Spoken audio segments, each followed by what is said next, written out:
I've always loved Halloween. As soon as October 1st hits, I'm out on my front lawn setting up decorations. Fake cobwebs, skeletons, tombstones. I go all out. The neighborhood kids get a kick out of it too. Families even drive by just to see my house and take pictures. At night, with all the decors lit up, it looks amazing. I'm always tinkering and adding more pieces, trying to make it scarier and better than the year before. My favorite part is setting up little scenes with the figures. A skeleton rising from a grave, a witch stirring her cauldron. The Sunday before Halloween this year, I spent all morning setting up. Spider webs strung in the trees, zombies crawling out of the flower beds, jack-o'-lanterns lining the sidewalk.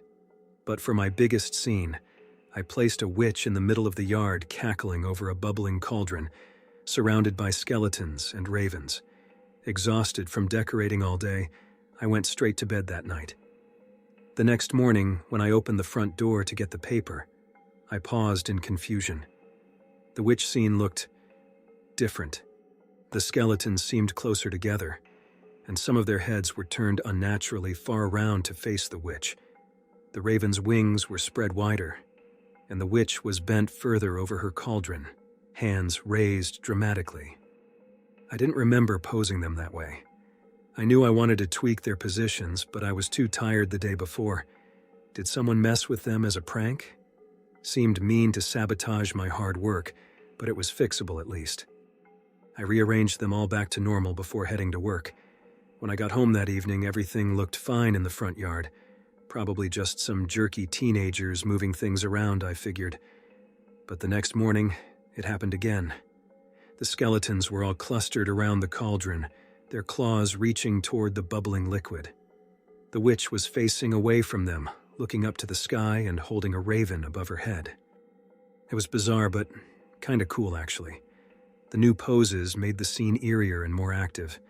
As I walked around adjusting things back, I wondered who was doing this and how they got such creative ideas. Part of me looked forward to seeing what they would come up with next. Each morning that week, I woke up to find the figures arranged in bizarre new positions. The ravens swarmed in the air above the witch, as if caught mid-flight. Skeletons crawled toward her feet, begging for a sip of her potion. Their poses grew dramatic and almost ritualistic. My neighbors kept commenting on how much they loved the new decor. I just smiled and thanked them, not wanting to admit I wasn't actually posing them that way. It was unsettling, but I hoped whoever was doing it would get bored and move on soon. The night before Halloween, I invited my best friend Jessica over to hand out candy. She screamed when she first saw my front yard. "It looks amazing but so creepy," she said. I laughed and agreed. Around 8:30, Jessica and I were sitting on the front steps handing out candy when she suddenly gasped and clasped my arm. "Look," she whispered, pointing to the witch scene. I followed her gaze and froze. The skeletons were slowly straightening up from their hunched poses, their heads turned with little pops and cracks. The ravens fluttered their wings, scattering leaves across the grass. The witch lifted her arms above her head as if rising up. Jessica and I stared mouths agape. The figures continued moving on their own, taking on menacing new positions. Jessica stammered, "How are they doing that?" I had no explanation. We leaped up and rushed inside, peering out the window with the lights off. The scene remained animated. The skeletons swirled around the witch until they were all facing the house, claws outstretched towards us through the glass. The ravens beat their wings, their beady eyes glowing. We ran to the back door to get outside and take the decorations down. But when we stepped into the yard, everything was frozen again. The skeletons were just cheap plastic props, the birds stuffed fabric. Had we imagined it? Uneasy, we went back inside. Jessica decided to go home. I couldn't blame her. I checked the locks and turned all the lights on. Surprisingly, I fell right to sleep. Something about the excitement of Halloween must have worn me out. I woke abruptly to flashing lights outside my window. Red and blue police lights streaked through the darkness. I leapt out of bed and ran outside where 2 police cars were parked in front of my yard. Several cops stared at my decorations, whispering to each other. I followed their gaze and cried out. The skeletons, ravens, and witch were posed in a circle, bowed toward the center. Their clawed hands grasped wrists in a creepy mockery of holding hands. In the middle was a gap, like a space waiting to be filled. As I took gasping breaths, the head of each figure slowly turned to face me. My heart stopped. I glanced at the officers, expecting them to react. But they just kept muttering about weird Halloween pranks. I backed away from the scene. This was no prank. Someone or something was making my decorations move and wanted me to join them. As I gaped in horror, the ravens flapped their wings, beckoning me toward the circle. The witch crooked one long, bony finger at me, her painted mouth twisting into a grin. I shook my head fiercely and stumbled back inside, slamming the door on the scene. The cops clearly couldn't see what I did. I had to destroy those decorations in the morning after whatever evil lurked inside them had faded with daylight. I hunkered down on the couch with all the lights on until dawn finally broke. I peered outside. Everything was still again. After the cops left, I walked slowly outside with clippers and trash bags. As I approached the witch, her head creaked around to face me. I froze, waiting for her to move, but she remained still.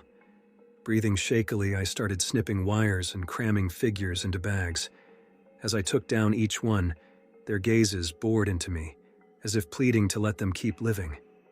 But I steeled myself and kept dismantling it all. Soon the decorations were just trash bags full of plastic and cloth. I lugged them to the garbage can at the curb, my skin prickling. I didn't relax until the truck came and crushed it all into the back with the rest of the trash. I thought it was finally over. But that night as I washed dishes, the backyard motion light suddenly flashed on. I looked up to see the shadows of flapping wings rush across the glass. My heart seized. The ravens. I flipped the light off quickly before I could see more. Had some gotten away? Out back I found nothing, just bare trees and grass. No ravens waiting for me. Uneasy, I went back inside. Later, as I got ready for bed, the bathroom mirror suddenly fogged up. A bony finger scraped across the glass, tracing a shape. I watched in horror as it drew an all-too-familiar silhouette of a witch.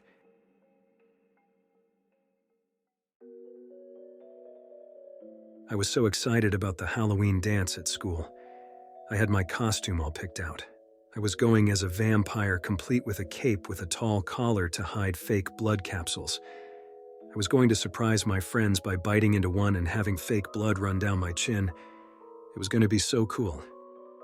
The gym was decorated with cobwebs, tombstones, and jack-o'-lanterns when I arrived at the dance. All my friends were already there dancing in their costumes. We were laughing and goofing off, taking silly pics in the photo booth. It was shaping up to be an amazing night. After a couple of hours, my stomach started grumbling. I realized I'd been so excited about the dance, I forgot to eat dinner before coming. The cafeteria was selling snacks, so I told my friends I'd be right back after grabbing something to eat. On my way, I bumped into a girl I had a crush on, Jessica. We chatted for a minute about our costumes, then she asked if I wanted to sneak outside and get some air. I felt a rush of excitement and said, of course. We snuck out a side door into the cool night air. The full moon was so bright we didn't even need the glow of the streetlights. We hid ourselves in a shadowy area of the parking lot so no teachers would see us. I reached out and brushed her hair behind her ear. I leaned in close to her and I felt dizzy with anticipation. But just before our lips touched, the side door banged open and a teacher poked his head out, shouting Jessica's name. We jumped apart quickly, but the teacher spotted us. "Get back inside, both of you," he yelled. My heart sank as the moment was ruined. Jessica and I exchanged a look of disappointment before slipping back into the dance. The rest of the night flew by, and soon people were starting to head home. I couldn't stop replaying that almost kiss with Jessica in my head. I kept catching her eye across the dance floor and had to look away quickly. When the dance ended, I walked home with a group of friends since we all lived near each other. It was past midnight and the streets were totally deserted, or so we thought. As we crossed through the cemetery, the wind picked up, blowing leaves around our feet. I shivered and pulled my cape tighter. Then we all paused. Over the wind, we heard a scraping shuffle and low moan. My friend Eric laughed and said it was probably just the wind.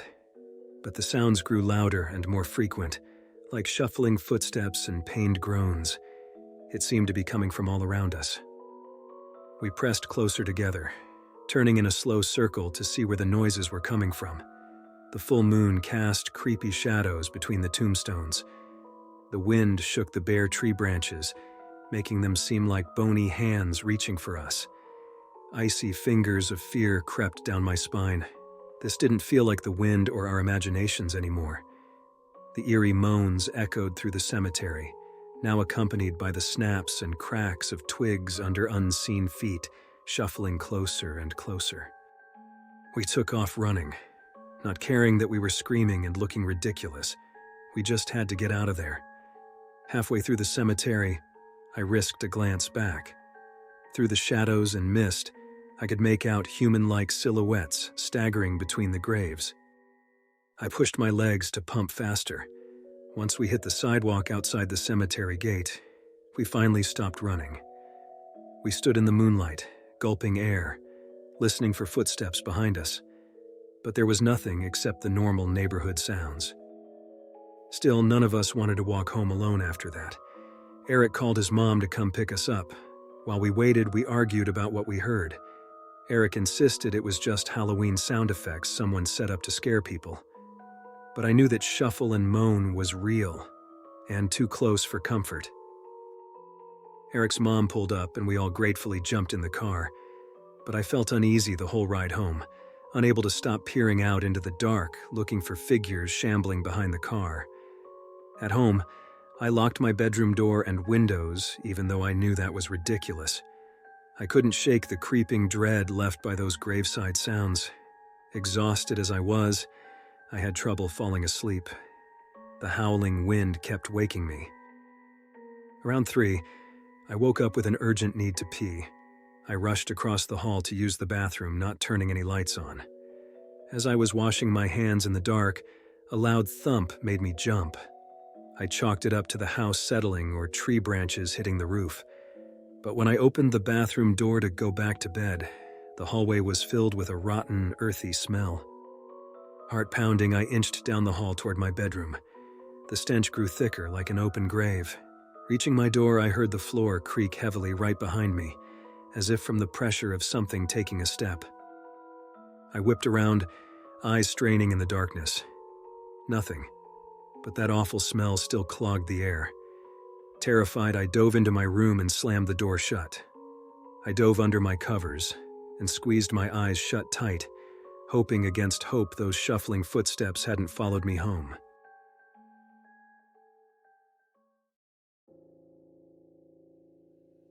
It was Halloween night, and I was so excited to go trick-or-treating with my best friend Jenny. We got all dressed up in our costumes. I was a zombie and Jenny was a witch, and headed out with our bags ready for candy. Our neighborhood was full of kids running from house to house, and everyone had their decorations up. Fake cobwebs, carved pumpkins, skeletons. It looked awesome. The first few houses we hit were giving out tons of candy. Reese's, Snickers, Milky Ways. Our bags were getting heavy already. We were having a blast, comparing our candy hauls and guessing how much more we could fit in our bags. As we walked up to the next house, I noticed it looked a little dark and run down compared to the other happily decorated houses. Jenny said she thought no one lived there. I wanted to skip it, but before I could say anything, Jenny ran up the front steps and banged on the door yelling, "Trick or treat." I froze at the bottom of the steps, feeling like we shouldn't be there. Just as I was about to call out to Jenny, the front door creaked open. An elderly woman peered out at us from the dark house and gestured us forward with a bony hand.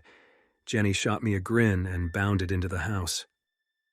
I hesitated, goosebumps rising on my arms even under my costume.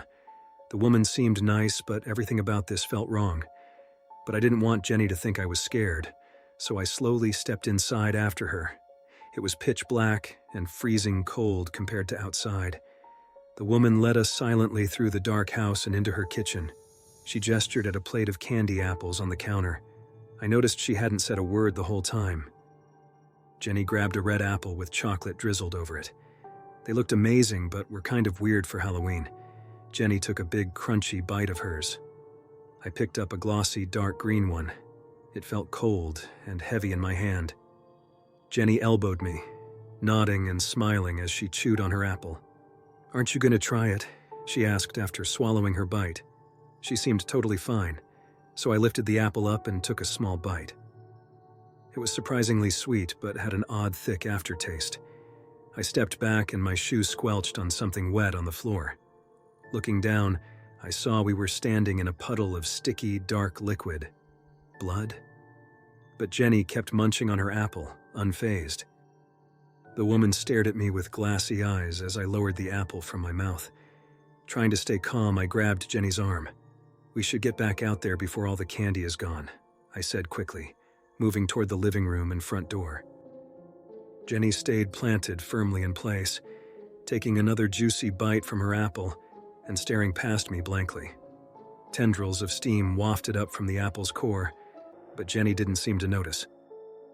I tugged harder on her arm. "Jenny," I shouted. She slowly turned her head to look at me, her eyelids drooping. Why wasn't she listening to me? I started toward the front door, hoping Jenny would follow if I left. Creaking floorboards behind me made me whip back around. The woman was shuffling toward us, her mouth hanging open unnaturally wide. My heart dropped as I saw her peeling skin and dull eyes up close. She wasn't a woman at all. Just then, Jenny spoke in a hollow, raspy voice I barely recognized. "We should stay. It's almost time for the party," I screamed and rushed for the door, stumbling back into the cold night air and slamming the door shut behind me. I turned to find Jenny hadn't followed me. Frantically, I banged on the solid door, but it wouldn't budge. Jenny was still in there. I pressed my ear up against the door, hearing low chanting and a strange hissing noise. Then Jenny's twisted laughter rang out from inside the house, followed by wet crunching and squishing noises. She sounded totally deranged and not at all like herself. I sobbed and clawed at the door, screaming her name. What was happening to her? The horrific sounds continued echoing from within the dark house. No matter how hard I pulled on the door, it remained locked tight. Jenny's crazed cackles eventually faded into silence. I gave one last panicked tug on the door, then turned and fled from the house as fast as I could, my heart racing faster than it ever had before. I ran and ran, tears streaming down my face until I finally reached my house. My mom started fretting over my missing candy bag and staring at my costume covered in dirt and leaves from running through the woods. I tried to tell her what happened, but I could barely choke out any words between frantic sobs. As I started to calm down, I considered calling Jenny's house or telling my mom to call the police. But would they even believe me? Would they just think I was trying to pull off an elaborate Halloween prank? It seemed impossible that no one else had noticed Jenny was missing yet. I ran up to my room, locked the door, closed the windows, and pulled the blinds. I couldn't stop replaying that nightmarish scene in my head. What was happening to Jenny while I cowered here in my room? I couldn't bear to imagine it, but I also couldn't do anything to reach her or stop whatever evil that creepy house had awoken in her. All I could do was huddle under my covers like when I was a little kid, try to stay quiet and unseen, and hope somehow, some way Jenny would still come out okay. I lay there envisioning terrible fates befalling Jenny, each possibility more horrific than the last. Tears silently streamed down my face as I stared into the darkness. As the hours ticked by, I gradually accepted I would likely never see Jenny alive again. The worst part was not knowing what unspeakable atrocities she had become part of in that house after I abandoned her to save myself. I replayed my escape in my mind over and over, wondering if I could have done something, anything, to save my best friend. But it was too late now. My mom called me for dinner multiple times, but I couldn't peel myself out of bed to face her. How could I sit at the table and pretend everything was normal? I ignored her knocking and pleased to open the door. Around midnight, my light bulb started flickering, casting strange shadows that seemed to move and contort around my room. I pulled my covers up over my head, trying to hide from unseen threats surrounding me. As I huddled there, I heard scraping and taps against my window.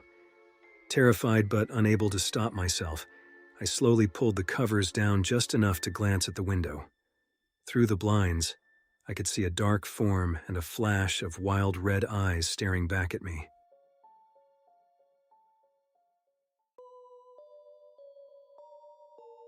It was Halloween night, and I was bored out of my skull. My parents were at some lame neighborhood party, so I was home alone with nothing to do. I had binged all my favorite shows already and wasn't in the mood for candy and cheesy horror movies. As I wandered around the house aimlessly, I realized I hadn't gone up to the attic in years. Worth checking out, I figured.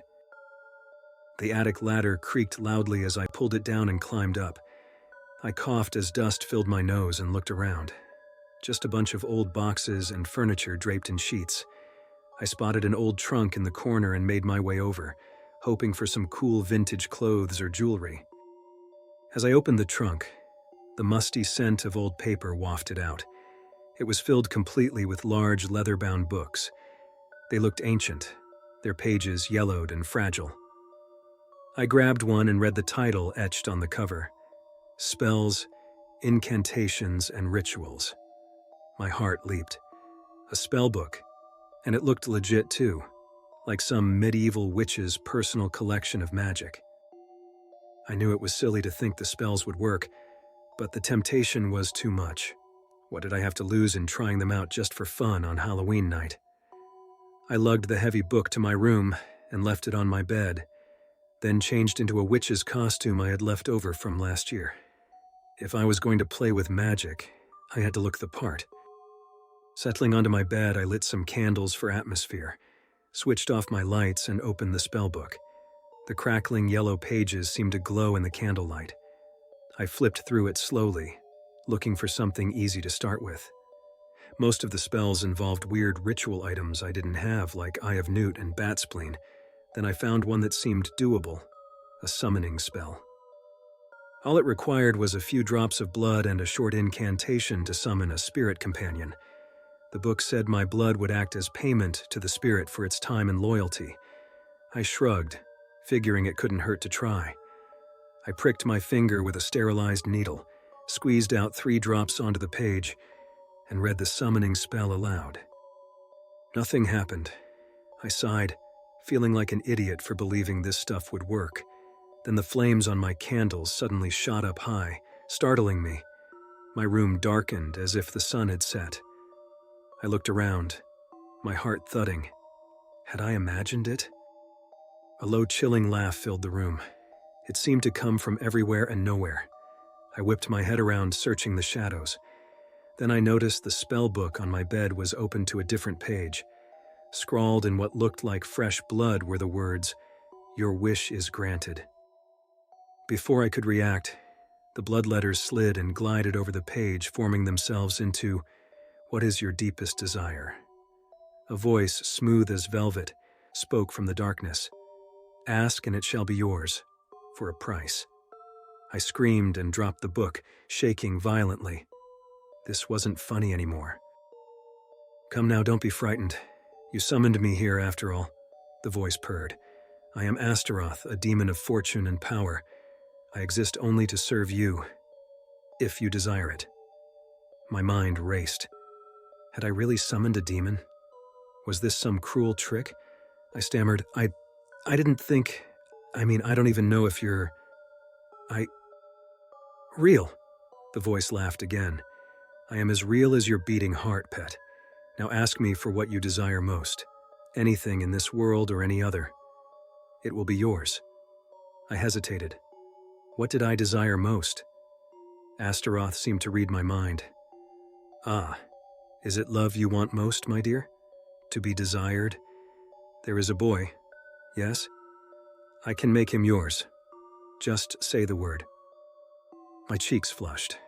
There was a boy at school I'd been crushing on all semester. Hearing this demon offer to basically hypnotize him into liking me back was crazy, but also tempting. Was it so wrong to make him like me if it meant I'd be happy? No, I couldn't consider this. Who knew what this demon, if that's what it was, would really do and at what price? I steeled myself and said loudly, "I'm not making any deals with you. You're not even real. I just read a dumb spell from some fake book. I take it back, okay? You can leave now." The temperature in the room plummeted. The demon's voice turned icy. What a pity to waste this opportunity. But no matter, we will speak again soon. Oh, one more thing. My bedroom door slammed shut so hard the walls shook. I jumped up in terror. When I tried the handle, it wouldn't budge at all. It was jammed tight as if held closed from the other side by a powerful force. I pounded on the door frantically. "Mom, Dad, can anyone hear me?" No response came. Astaroth's terrible laughter echoed all around as I beat and kicked the door in vain. After what felt like an eternity, exhausted and hoarse from yelling, I sank to the floor in despair. I pulled my knees to my chest, crying silently and wondering if anyone would ever find me. Late that night, I somehow managed to doze off right there on the cold floor. I stirred at dawn to the sound of my parents' panicked voices in the hall. Blearily, I looked up to see my bedroom door now standing wide open. Dad saw me and rushed in. "Sweetheart, you're okay. We thought someone had broken in and taken you, or worse." I mumbled that I must have accidentally locked myself in and gotten scared overnight. I didn't want to tell them about the spell book or the demon. Dad just hugged me tight. Both parents were relieved to see me unharmed. After that night, I tried to convince myself it had all been a vivid nightmare or hallucination. But I knew deep down Astaroth was real, and I had a terrible feeling it was not done with me yet. I avoided the attic after that, wanting nothing to do with that accursed book. Weeks later, on a Friday night, I came home to find the house dark and silent. Mom and Dad were supposed to be back from dinner by now. Unease prickled my skin as I checked every room. Their cars were in the driveway. So where were they? That's when I heard the faint sound of chanting coming from up above. It sounded like a man and woman's voice, reciting something in unison over and over. The attic. "No, please, no." I rushed upstairs, my blood turning to ice in my veins. I already knew what I would find before I saw it. My parents were sitting cross-legged on the attic floor, the spell book laid out between them. Their voices blended in a monotone chant in a language I didn't know. Their eyes were open but blank, filled with a void. On their smiling faces were expressions of pure ecstasy. I approached them, too shocked to even cry out. As I knelt and gripped their shoulders, shaking them and pleading for them to snap out of it, the book sprang open by itself. Once again, bloody letters scrawled across the page right before my eyes. "I have granted your parents the gift of true happiness and love for one another. Their desire is now fulfilled. Is it not your wish to see them this way?" I glared through tears at the book and shouted, "No, not like this. This is all a lie. You're just using them. Bring them back." The demon's hollow laugh echoed. "Dear girl, I cannot force them to desire anything. Their wish was made of their own free will. Now, what is your deepest desire?" Hot rage burned inside me as I slammed the book shut. The chanting stopped. Mom and Dad grunted and looked around, dazed and confused as if waking from a dream. They seemed unable to remember anything since dinner. I considered telling them everything, but worried they'd think I was crazy or somehow responsible. No, this was between me and Astaroth. I had to end this tonight. I went to my room and retrieved the box of kitchen matches in my top drawer. With trembling hands, I lit one and held the flickering flame over the yellowed pages of the open spellbook. "Go back to hell where you belong," I whispered. The match went out. I heard a whisper in my ear, "Dear child, you cannot destroy me so easily." I spun around, but nothing was there. Suddenly, an invisible force yanked the book from my hands and flung it against the wall. I screamed as a shadow darker than night itself rose from the pages, filling the attic. Two burning red eyes stared out from its amorphous form, piercing my soul. It spoke, a multitude of voices screaming in unison. "Foolish mortal, you have awakened powers beyond your comprehension. The knowledge within this book shall be mine again." The shadow lunged for me, its smoky tendrils wrapping around my throat, choking me. I grasped and clawed at my neck, but it was useless. My lungs begged for air. Spots filled my vision, the room spinning. With my last ounce of strength, I reached for the matchbox still clutched in my hand. Pulling out what matches were left, I flung them wildly towards the book. One sparked to life, igniting the dry, ancient pages. An unearthly howl shook the walls. The shadow released its grip on me instantly as the flames engulfed the book, rising higher and hotter. It let out an inhuman wail of anguish as pages blackened and curled into ash. I crawled away desperately, gasping air back into my lungs. The fiery glow illuminated the shadow as it twisted and contorted, dissolving into wisps of black smoke.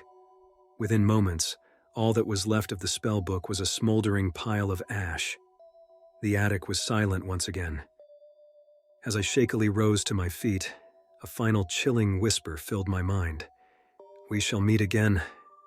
I stomped out the last glowing embers, just wanting it all to be over. Yet as I walked away, I felt the demon's threat lingering. It would be back one day. I was certain of that. For now, I was just grateful to have survived and rescued my parents.